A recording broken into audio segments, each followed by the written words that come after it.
नमस्कार मित्रांनो, मी स्वाती तोरसेकर एशा पृथ्वीमध्ये तुमचं स्वागत करते. आज 27 जानेवारी भारतामध्ये युरोपियन युनियनचे आलेले सन्माननीय पाहुणे उर्सुला फोन डेर लेन आणि अँटोनियो कॉस्टा यांच्या नेतृत्वाखाली युरोपियन युनियन आणि भारत यांच्यामध्ये दोन महत्वाचे करार झाले. एक होता तो फ्री ट्रेड अग्रीमेंट आणि दुसरा आहे तो डिफेन्स डील. ह्या व्यतिरिक्तही छोटे मोठे इतर करार झालेले आहेत, त्याचा तपशील नंतर येईल.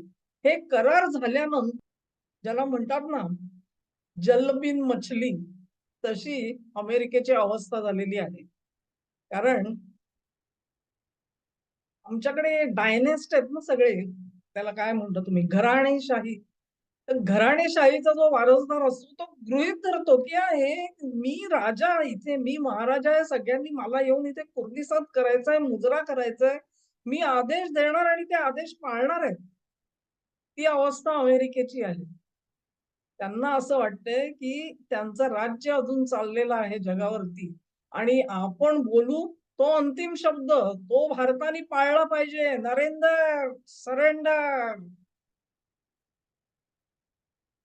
तसं काहीच झालं नाही. तसं झालं नाही, नाही, नाही म्हणजे किती? भारताने आम्हाला बेस्ट डील दिलेलं आहे म्हणून त्यांच्याच शिष्टमंडळाने जाहीर वक्तव्य केलं. आमचे पियुष गोयल म्हणाले, की "मग जर का बेस्ट डील आहे तर ते ॲक्सेप्ट करा. आता काय प्रॉब्लेम आहे तुम्हाला?" त्याच्यावर उत्तर नाही. मौन. ट्रेड डील ताणत नेलेलं आहे आणखी. आणखी वरती रशियाकडून तेल घेतात म्हणून आणखी 25% टॅरिफ सुद्धा लावलेला आहे. तेव्हा अशा पद्धतीची अवमानकारक ट्रीटमेंट अमेरिकेने भारताला दिली आणि कशासाठी?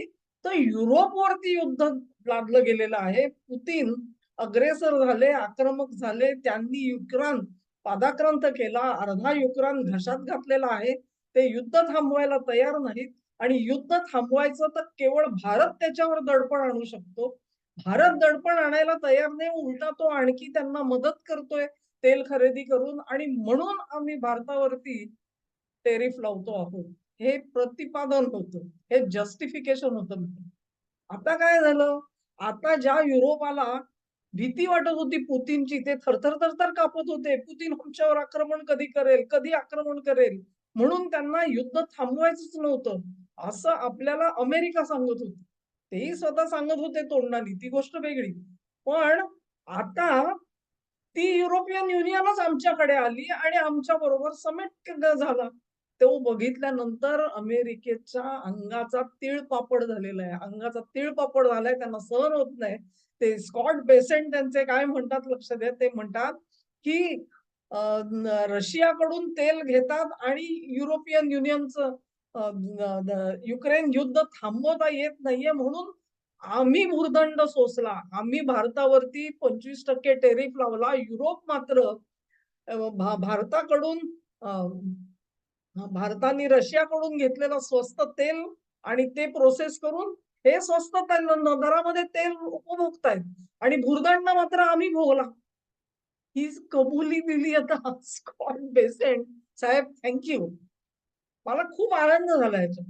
कारण 25% टेरिफ लावला आधी भारतावरती आणि मग आणखी 25% एकूण 50% केला. ह्याचा विजयोत्सव साजरा करत होते. आता बघा भारत कसा येतो वटणीवरती. आला की नाही पाय धरायला. 3 महिन्यात इथे पाय धरायला येतील म्हणून धमक्या दिलेल्या होत्या. त्याचं काय झालं? त्याचं काय झालं? स्कॉट बेसेंटनी सांगितलं. स्कॉट बेसेंट म्हणाले, "भुर्दंड आम्हाला पडलाय. झीज आम्हाला सोसायला लागली." म्हणजे भारतावरती आम्ही जो टेरिफ लावला त्याच्यामुळे झळ अमेरिकेला पोचली, युरोपला नाही पोचली. ही कबुली आता स्कॉट बेसेंटनी दिलेली आहे. तेव्हा अमेरिका जी आहे ती स्वप्नवत जगामध्ये होती. त्यांना वाटतंय आपली घराणेशाही चालू आहे. माझा आदेश अंतिम आदेश. मोदी धावत येतील पाय पकडायला. नरेंद्र सरेंडर. तसं काहीच झालं नाही.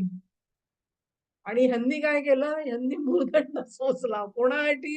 युरोपसाठी. युरोप काय करतंय? मजा मारतंय. रशियाचं स्वस्त तेल भारत घेतो, प्रोसेस करतो, त्यांना स्वस्तात पुरवतो. They have enjoyed that. मग तुम्ही कशाला टेरिफ लावलात? ही एवढी मर्दुमकी तुम्हाला कोणी सांगितलेली होती? आता ते डील झाल्यानंतर तुम्हाला ब्रह्मज्ञान आठवलं? चांगली गोष्ट झाली. त्याला म्हणतात कोल्होबा कोल्होबा पोरं पिकली. असं झालेलं आहे. असो, हा व्हिडिओ तुम्हाला आवडला असेल अशी आशा करते. तुम्हाला आवडला असेल तर लिंक शेअर करा, व्हिडिओला लाईक करा, चॅनेलला सबस्क्राईब करा आणि सहकार्य माझ्यासोबत असंच चालू राहू द्या. नमस्कार.